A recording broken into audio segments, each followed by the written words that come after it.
Ann Jiménez Fibier. Ella es jefa del Laboratorio de Genética Molecular de la UNAM y es doctora en Ciencias Médicas con especialización en microbiología y además egresada de la Universidad de Harvard. Doctora, ¿cómo te va? Gracias que estás con nosotros. Muy buenas noches. ¿Cómo te ha ido, doctora? Hola, ¿qué tal? Muy buenas noches. Un gran placer realmente estar en su programa, Javier. El gusto es mío, en verdad, doctora.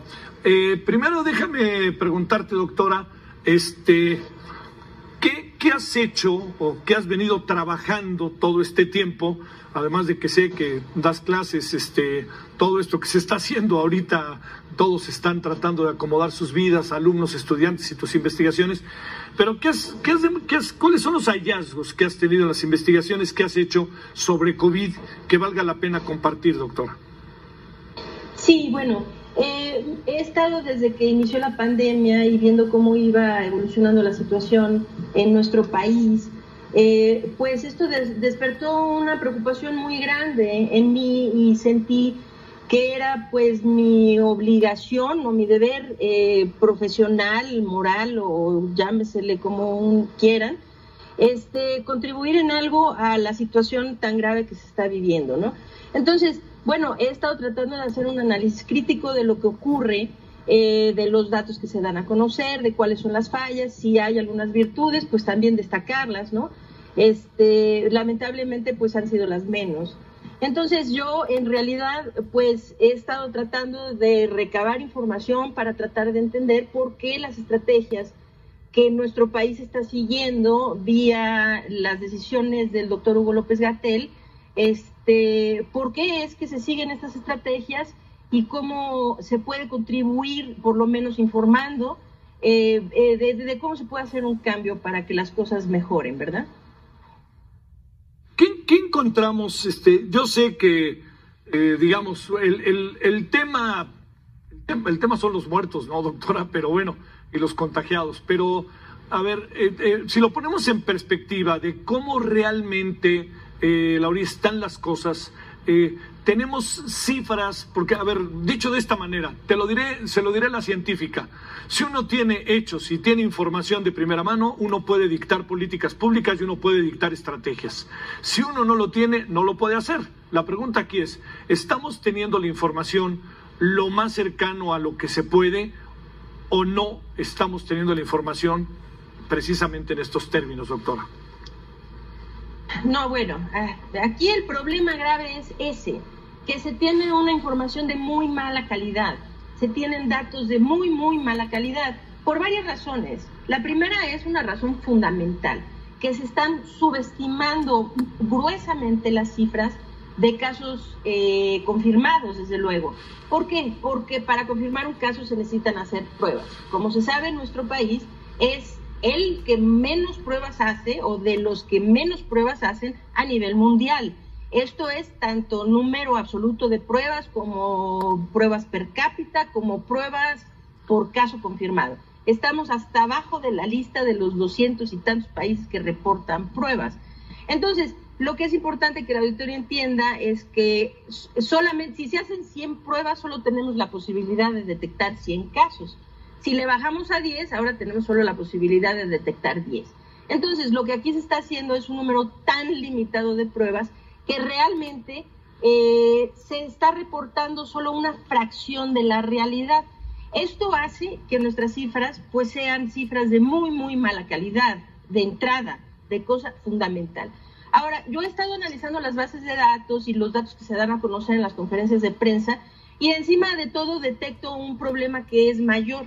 Y el problema es que hay un rezago importantísimo en las cifras. Para que se entienda, todos los días la Secretaría de Salud emite una base de datos abierta, en donde vienen los datos que hasta ese día han quedado registrados. Ajá. Entonces, y cada día se da a conocer una cifra determinada en la conferencia de prensa. Entonces, yo he ido recopilando las bases de datos de todos los días consecutivos, entonces tengo un análisis estadístico en donde tengo 85 días reportados de casos nuevos confirmados por día. Y lo que yo estoy detectando es que el rezago puede llegar a ser hasta de 70 días. No. Y no solo, sí, 70 días. Es decir, para poner un ejemplo así muy claro, aquí tengo frente de mí uno de los análisis que hice. Vamos a decir, si nos vamos al 21 de marzo, el 21 de marzo todavía recibió, vamos a decir, la cifra que se tiene registrada para el 21 de marzo, todavía tuvo contribuciones el 6 de junio. Eso quiere decir que pues el rezago puede ser hasta de 70 días o más. Ahora, claro, las fechas más atrasadas ya la contribución de días recientes es pequeña, pero se vuelve muy grave esto, pero realmente muy grave, ver lo que ocurre en los últimos, vamos a decir, 24 días. En los últimos 24 días, bueno, una cosa que es muy interesante es esto, que la conferencia, el número que se da a conocer en la conferencia de prensa, en el 100% de los casos se rebasan cuando transcurren 24 días o más. Esto quiere decir que si se reportan hoy 500 casos nuevos, si dejamos pasar 24 días, esta cifra va a ser mucho mayor.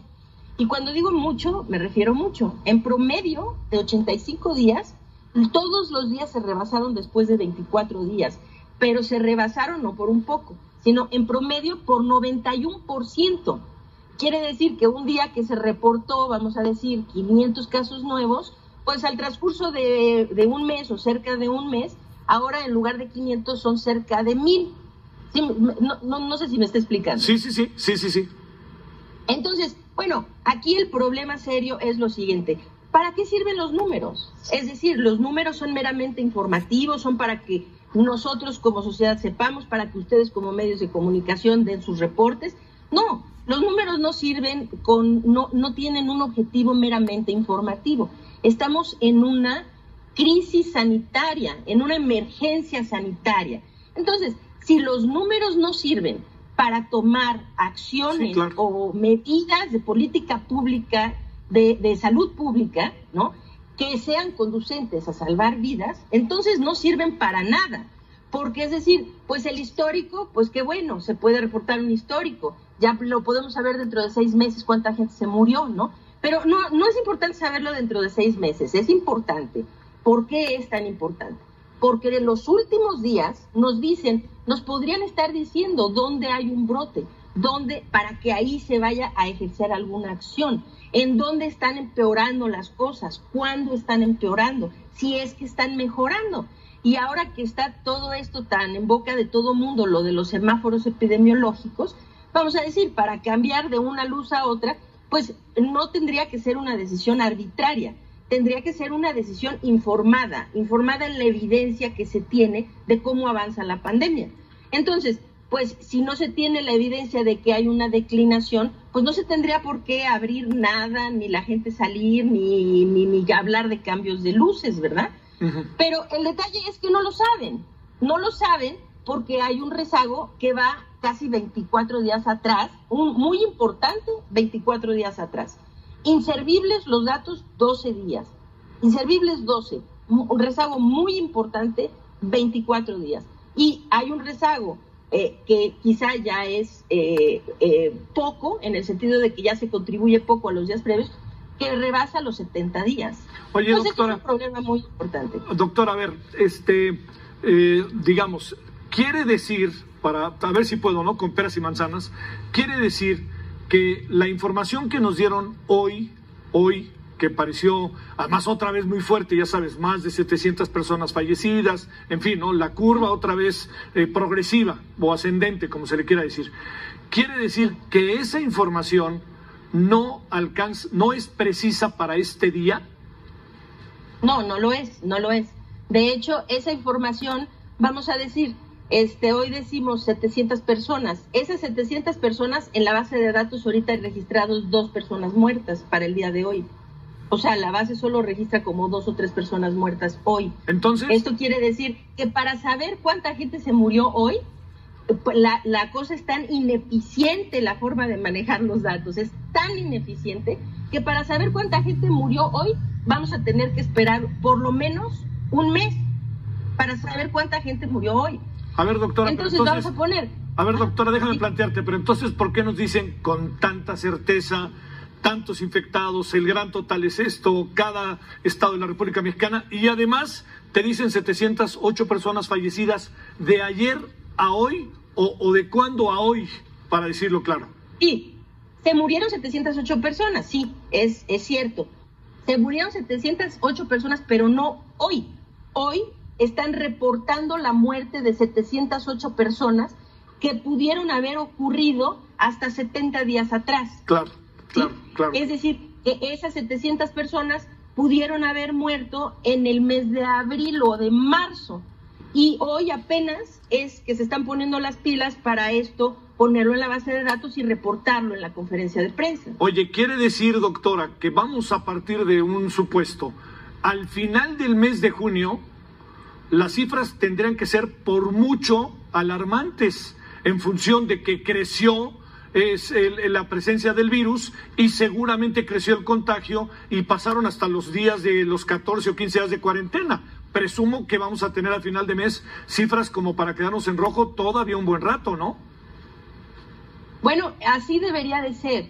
Es que es muy importante entender esto. Sí, las cifras, claro. Vamos a decir, el día que nos asustamos porque hubo 1,000 muertos, acto seguido, el doctor López-Gatell trató de defenderse diciendo, sí, pero esos 1,000 no fueron hoy, esos 1,000 fueron de... Y es cierto, esos 1,000 fueron quizá de 70 días atrás, así distribuidos sí. Desde 70 días atrás. De cualquier manera esas 1,000 personas murieron, ¿no? Sí, claro. Cuando haya sido, ¿no? O sea, y eso es gravísimo, ¿no? Pero bueno, lo que es irónico es que se diga, no es tan grave porque ese día en sí no se murieron 1,000, pero lo que yo estoy viendo en la base es que cuando los días pasan, todos los días, los reportes de todos los días en las conferencias de prensa se rebasan en promedio el 90% de lo que se reportó. Entonces, bueno, ese día que hubo 1,000 o hoy que se están reportando 700, si esperamos 30 días, quizá el día de hoy va a tener 1,400 muertos en lugar de 700. Sí. Entonces, el problema es realmente grave porque ¿cómo se pueden tomar decisiones? Decisiones de qué hacer, decisiones de si abrir o no abrir o qué instrucciones dar a la población cuando lo que vemos, lo que pasó hoy, lo vamos a saber tal vez 30, 40, 50 o 70 días más tarde. Uy, a ver, doctora, déjame concluir, si te parece, con dos cuestiones. Una, se ha insistido mucho en lo de las pruebas. Hemos tenido ahí mucha información contradictoria, cubrebocas sí o no, ya sabes. Bueno, ya, parece que ya todo el mundo entiende el cubrebocas, menos el presidente y el señor López-Gatell, y eso a veces. Pero la jefa de gobierno, el secretario de Educación Pública, siempre traen su cubrebocas, no así todos los funcionarios. Entonces, esto lo planteo porque luego genera inevitablemente actitudes imitativas, ¿no? Se presume que si ellos están así, yo puedo. Bueno, con ese margen, con ese marco, te pregunto también, en esa misma tesitura, no hacer pruebas. No tiene sentido hacer pruebas, es lo que has dicho varias veces. A ver, de esto, le pregunto ahora sí que a la científica matemática, exactamente estas dos reflexiones sobre estos dos asuntos que pegan en el imaginario colectivo y en la sociedad. Sí, a ver, son dos asuntos diferentes que son de suma importancia. Primero, rectifico lo siguiente, hacer pruebas sirve de mucho, no de mucho, de muchísimo. Es decir, este problema no se va a solucionar. Yo, de hecho, porque venía a la entrevista, si me lo permite, sí. Tomé nota de algo que dijo el doctor López-Gatell hoy, dando en la conferencia de prensa, hablando sobre las curvas epidemiológicas en diferentes partes de la República, ¿no? Y entonces decía, bueno, esa curva, pues la estimación se superó, y esta, pues se superó, y esta, pues ya no sabemos cómo va, pero vamos a esperar. Y lo que dijo textualmente es, vamos a ver cómo va. Todo depende de cómo se comporten las curvas epidemiológicas. Aquí hay un misconcepto muy importante, es decir, que la curva no es saber cómo va, porque el trabajo de la autoridad sanitaria no es esperar a ver cómo va, sino intervenir y obligar a que la curva haga lo que uno quiere que la curva haga, ¿sí? Entonces, las pruebas son muy importantes porque la única manera de que aquí nuestra curva realmente llegue a un pico, ese pico se nos ha anunciado y no llega y no llega y no llegará, ese es el detalle, y no llegará hasta que la autoridad haga lo que tiene que hacer para cortar las cadenas de contagio comunitarias. Entonces, ¿Cómo se cortan las cadenas de contagio en la comunidad? Se cortan haciendo un seguimiento de todos los casos y de sus contactos. ¿Cómo detecto a todos los casos y cómo detecto de sus contactos quienes son positivos? Lo hago vía pruebas. Y entonces, esto me permite hacer un círculo virtuoso en donde no solamente detecto quienes están infectados, sintomáticos o no. Lo más importante es detectar a los asintomáticos, porque los asintomáticos son quienes diseminan de forma más importante la infección en la comunidad. Entonces, entre más asintomáticos yo detecto vía el rastreo de contactos, entonces tengo la posibilidad, desde luego, de aislarlos. Los aíslo, esto quiere decir que corto ya muchas cadenas de transmisión del virus, eso es una. Dos, me da la posibilidad de tratarlos de forma temprana y oportuna, lo cual salva muchas vidas con el COVID. Entonces, pues sí, las pruebas son importantísimas, pero no es, vamos a decir, hay que hacer muchas pruebas. ¿Cuántas? Muchas y más pruebas. No, ese no es el objetivo. El objetivo es hacer cuantas pruebas se necesiten. Si esto es 1 millón de pruebas, o 10 millones, o 50 millones de pruebas, las que se necesiten. ¿Para qué? Para poder detectar un porcentaje amplio de los casos y seguir rastrear por lo menos a 10 contactos de cada caso. Esto para cortar las cadenas de transmisión. Bueno. Entonces, ahí es muy importante.